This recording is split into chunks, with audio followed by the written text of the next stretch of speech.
Olá, bom dia. Agora em Manaus são 10 horas. O Boletim Tempo Manhã desta terça-feira já está no ar. E hoje começaram as celebrações à imagem peregrina de Nossa Senhora de Aparecida. Muitos fiéis aproveitaram as primeiras horas do dia para agradecer. O repórter Danilo Alves tem as informações.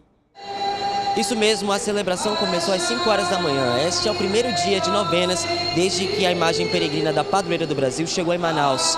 Ela se encontra aqui no Santuário de Aparecida. A celebração foi marcada por muita fé. Há 75 anos, os fiéis já comemoram esta data.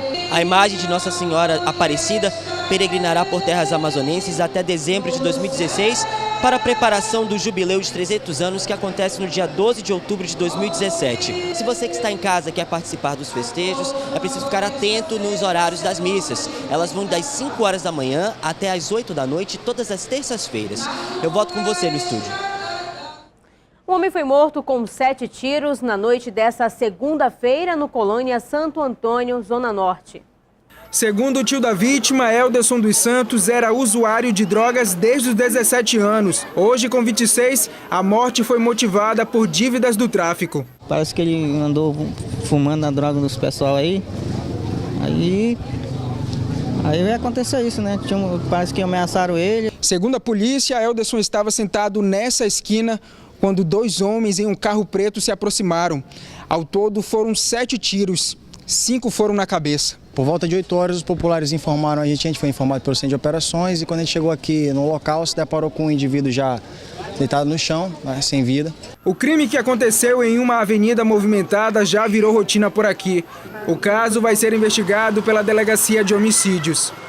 Representantes da saúde dos 62 municípios do Amazonas estão em Manaus para debater as condições do Sistema Único de Saúde. Para tentar melhorar o atendimento no SUS, representantes dos 62 municípios do Amazonas estão em Manaus. Eles discutem problemas e soluções até amanhã nesse encontro no Centro de Convenções Vasco Vasques. Daqui vão sair propostas de melhorias que serão levadas ao governo. O nosso estado é muito grande, então nós precisamos trazê-los para cá e aqui ser discutido os gargalos que ainda dificultam, principalmente com uma arrecadação cada vez menor. Não é novidade para a população, mas as falhas do SUS aparecem no levantamento feito pelo governo. Em 20 anos, ele nunca alcançou a cobertura completa e isso tem prejudicado algumas cidades. Se estima que 80% da população seja SUS exclusiva, 70% a 80%, que 20% a 30% tem o plano de saúde, mas o plano de saúde também é complementar ao SUS. Por exemplo, uma emergência, você pode ter o melhor plano de saúde em Manaus, você vai para um pronto-socorro público. Se você precisar de uma ambulância, liga para o SAMU, que é SUS. Então, nós todos somos do SUS. Segundo o Ministério da Saúde, a verba brasileira destinada para a saúde em 2015 é de 101 bilhões de reais. Desse valor, apenas 510 milhões são repassados para o Amazonas. E sabe quanto o Estado gasta em saúde por ano? Quase 2 bilhões de reais. A região sul e sudeste são sempre mais privilegiados, embora aqueles estados contribuam menos com recursos próprios do que os estados do norte e do nordeste, especificamente o Amazonas aqui no norte. Além disso, autoridades da saúde também discutem outros problemas, como a suspeita de um surto de meningite em Santo Antônio do Içá.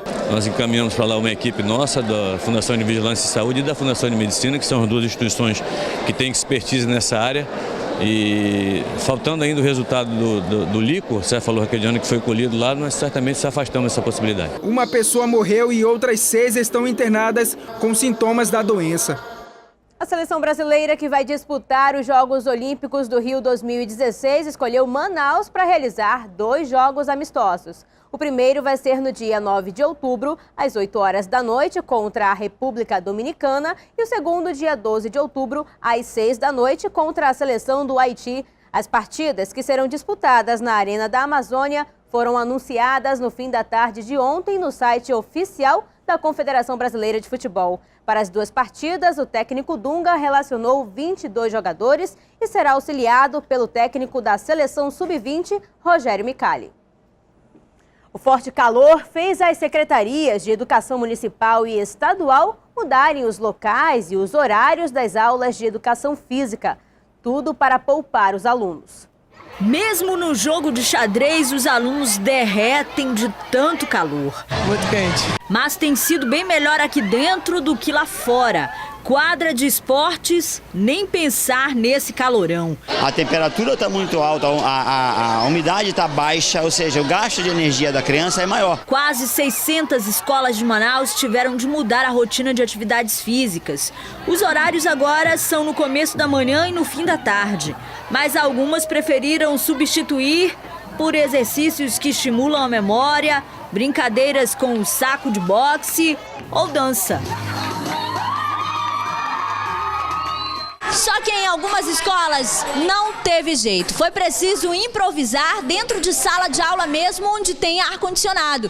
A professora de educação física montou mesinhas de ping-pong. E é dessa forma que eles praticam as atividades físicas. É bom introduzir algumas outras atividades que eles não têm muito conhecimento. O rendimento das crianças mudou depois que as atividades passaram a ser feitas onde tem ar-condicionado. Quando era lá fora ficava complicado, não? Rende mais assim, não rende? E não fica suado? Não. As temperaturas na casa dos 39 graus e a umidade relativa do ar abaixo de 32% preocupam. Com calor intenso, a gente sua muito, né? As crianças suam muito, perdem muito líquido. E não vai só líquido no suor, vai eletrólitos também, que é o sódio, potássio, minerais. Então, tem que repor bastante com líquido. Às vezes, se o suor for intenso, até um isotônico a gente tem que repor. Por isso, mesmo no ar-condicionado, não pode ficar sem a garrafinha de água. Aqui é mais frio que aqui. Aqui não passa nenhum calor, que aqui a professora pode ensinar a gente a jogar os jogos, a ensinar a escrever, a ler.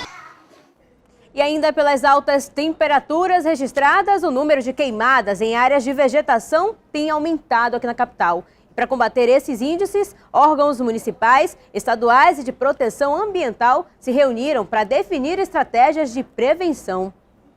Uma força-tarefa vai ser montada para atuar na prevenção e combate às queimadas aqui na capital. Segundo o Corpo de Bombeiros, de janeiro a agosto desse ano, houve um crescimento de 40% no número de incêndios em área de vegetação, em comparação ao mesmo período do ano passado. Em agosto, esse índice foi ainda mais preocupante, um aumento de 80%. E setembro tem seguido os mesmos passos, uma média de 7 por dia, segundo o Corpo de Bombeiros. O estado também está sofrendo, os outros municípios com o mesmo problema, mas Manaus está com uma característica diferenciada, que é justamente o aumento do número de fogos em lixo e também em vegetação. Na quarta-feira da semana passada, em apenas um dia, foram 18 casos. No Nova Floresta, casas foram atingidas depois de um incêndio em área de vegetação. Para evitar casos como esses, órgãos da prefeitura vão fiscalizar terrenos em todas as zonas da cidade. E a fiscalização vai começar a percorrer exatamente esses que estão os mais vulneráveis, que estão nas vias, né? A população também pode ajudar. Folhas secas e lixo não devem ser queimados. Denúncias podem ser feitas pelo telefone 0800 092 6356.